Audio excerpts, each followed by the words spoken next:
Swine ফ্লুত আক্ৰান্ত হৈ ইতিমধ্যে মৃত্যু হৈছে সামগুৰিৰ এগৰাকী মহিলা।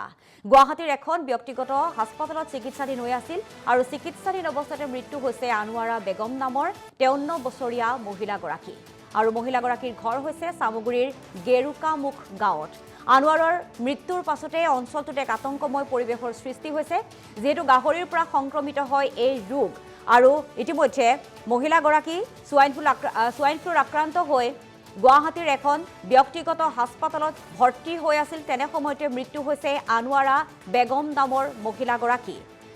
আৰু বৰ্তমান এই খবৰ বিয়পি পৰাৰ পাছতে সামগুৰিত এক আতংকময় পৰিৱেশৰ সৃষ্টি হৈছে, যেটো সচৰাচৰ গাহৰিৰ দেহত দেখিবলৈ পোৱা যায় এই বেমাৰ। গাহৰিৰ শ্বাস প্ৰশ্বাসজনিত এটা ৰোগ হৈছে সোয়াইন ফ্লু।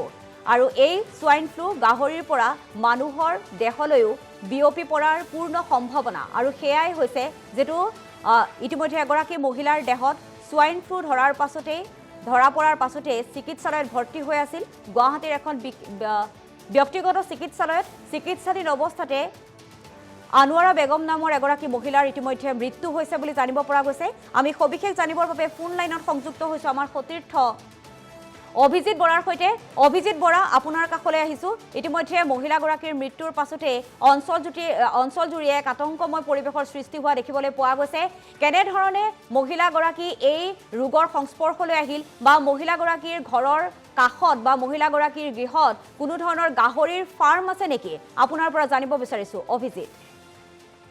নিশ্চয়কৈ চাওক সবিতা, যেহেতু সোয়াইন ফ্লু যিটো ৰোগ, সেই ৰোগ বিশেষকৈ যদি আমি জানো তেনেহ'লে গাহৰিৰ দেহতহে এই সোয়াইন ফ্লু ৰোগ বিশেষকৈ হয়।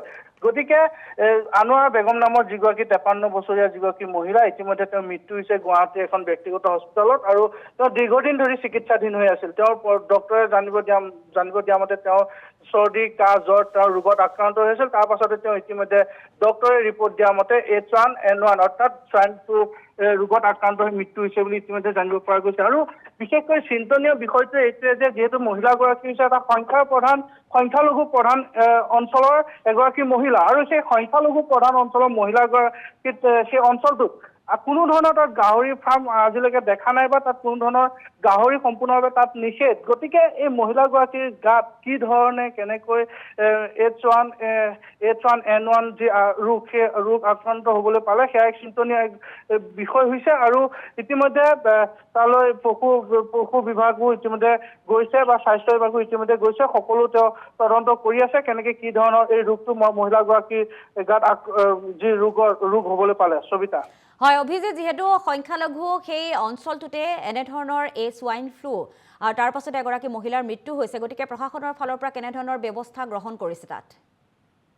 নিশ্চয়কৈ, যিহেতু মহিলাগৰাকীৰ গাত যিহেতু ইতিমধ্যে সোয়াইন ফ্লু ৰোগত যিহেতু মহিলাগৰাকীৰ মৃত্যু হৈছে, গতিকে হয়তো প্ৰশাসনৰ ফালৰ পৰা ইতিমধ্যে হয়তো অঞ্চলটো তাত নিষেধাজ্ঞা জাৰি কৰি দিবৰ পৰা সম্ভাৱনা আছে। কাৰণ ইতিমধ্যে যি নগাঁও যুটীয়া সঞ্চালকৰ তৰফৰ পৰা যিটো ৰিপৰ্ট আহিছে, স্বাস্থ্য বিভাগলৈ যিটো ৰিপৰ্ট আহিছে, তেওঁলোকে ইতিমধ্যে তেওঁলোকৰ যিসমূহ যাৱতীয় যিকোনো কাম কাজ তেওঁলোকে কৰিব, আৰু কিছু সময়ৰ পাছতে। আৰু তেওঁলোকে এটাই কথাই চিন্তা কৰিছে যে মহিলাগৰাকী হয়তো ক'বলৈ হয়তো ফুৰিব গৈছিল, য'ত সোয়াইন ফ্লু পূৰ্বে আক্ৰান্ত হৈ আছিল, হয়তো তেনেকুৱা ঠাইত তেওঁ অঞ্চললৈ ফুৰিব গৈছিল, হয়তো তাৰ পৰা এই ৰোগ বিয়পি আহিছে, বা তেওঁৰ পৰিয়ালৰ হয়তো কোনোবা লোক তালৈ গৈছিল, সেই য'ত সোয়াইন ফ্লুৰ ৰোগ বা আক্ৰান্ত হৈ তেনেকুৱা অঞ্চল হয়তো গৈছিল, তাৰ পৰা এই ৰোগটো সংক্ৰমণ হৈছে বুলি ইতিমধ্যে প্ৰশাসনে ইতিমধ্যে সেই সন্দেহ প্ৰকাশ কৰিছে।